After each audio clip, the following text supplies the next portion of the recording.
come to the floor today to talk about the crime wave that has hit our country and specifically hit Democrat-run cities. Over the last 20 months, Democrats have aided and abetted the most dramatic surge in violent crime in American history. In the summer of 2020, left-wing mobs burned cities like Minneapolis and Portland, Oregon. Democrat mayors and governors genuflected to the mob. They started a movement to defund the police in this country. Bill de Blasio in New York cut funding for the New York City Police Department by $1 billion. The Los Angeles City Council voted to cut police funding by over $150 million. Nearly 24 other cities followed suit, each of them run by a liberal mayor. What followed was a historic exodus from police departments all across the country. Police retirements skyrocketed. Resignations increased dramatically among police officers. And recruitment of new officers became almost impossible. Thanks to the Democrat politicians that have run these cities, our cities have fewer police, our police have lower morale, and these communities have higher crime. In 2020, there was a 30% increase in murder rate nationwide, fastest increase in American history. In 2021, the murder rate went up even higher.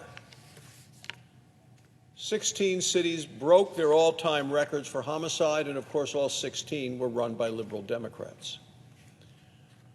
Of course, these included the cities that defunded the police. Austin, Texas defunded police, and the murder rate there doubled.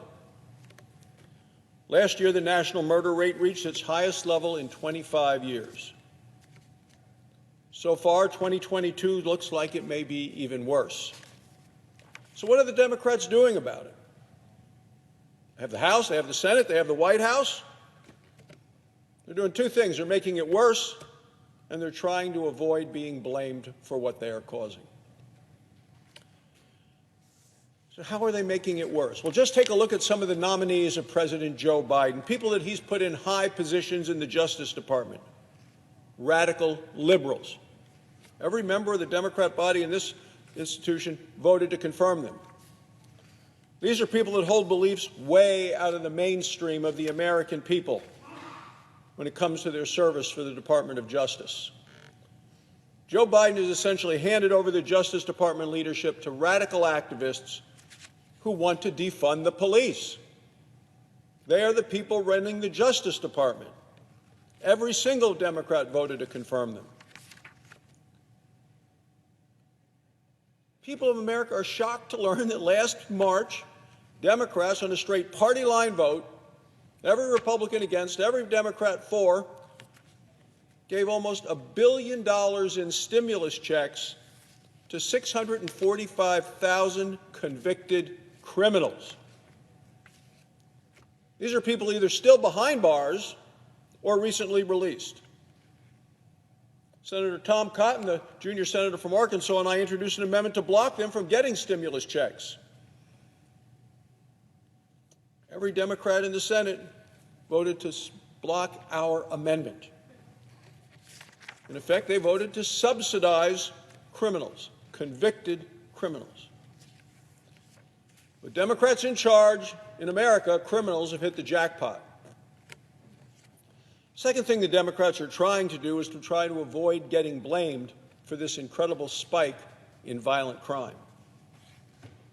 Joe Biden recently went to the majority leader's hometown, New York City. Right now, there's a crime wave in New York City, and it's on the rise. Crime's up 40% in New York City so far this year. Car thefts are almost double. Joe Biden went to New York to meet with the mayor, Eric Adams.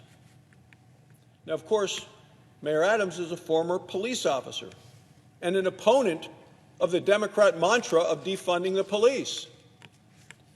So Joe Biden was obviously very interested and engaged in getting his picture taken with the mayor of New York so he could pretend to be tough on crime.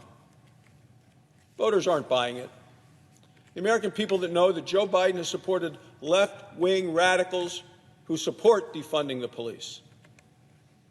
There was a recent poll in New York. New Yorkers were asked if crime is a, quote, very serious problem. 3 out of 4 New Yorkers say it is.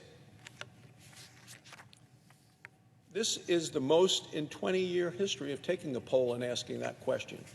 So crime is the worst now in the minds of the people who live there in New York City over the last 20 years.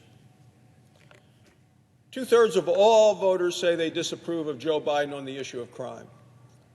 I mean, Biden's numbers are in the tank anyway. Only 40% of the Americans support what he's doing. People think the country's heading in the wrong direction under Democrat leadership in the House and the Senate and the White House. But specifically in the area of crime, as well as in the area of inflation and the border and others, Joe Biden's numbers drop even further. 2/3 of all Americans disapprove of Joe Biden on the issue of crime. While Joe Biden was in New York, he didn't say a word about the radical new district attorney, Alvin Bragg. District Attorney Bragg is another radical left-wing prosecutor. What does that mean? Well, it's interesting. I'll get to that in a second. But who would support this district attorney?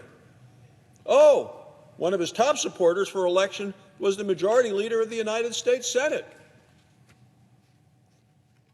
On District Attorney Bragg's first day in office, first day, he told the whole world he would not prosecute certain crimes. He didn't care if they were on the books or not. He wasn't going to prosecute them. In other words, the district attorney said he single-handedly was going to legalize certain crimes in New York City. He told every criminal in New York that they could commit crimes, not be prosecuted, go home free. These crimes include trespassing, prostitution, and even resisting arrest. Imagine being a police officer in New York City where you know people aren't going to be prosecuted for resisting arrest. Knowing resisting arrest was legal, according to the district attorney. It's no wonder so many officers are quitting, so many have retired, and why it's almost impossible to recruit. Mr. President, we know what's causing today's Democrat crime wave.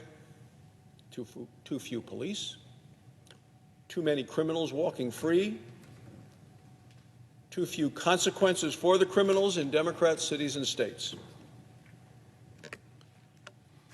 All of these are the result of Democrat liberal policies.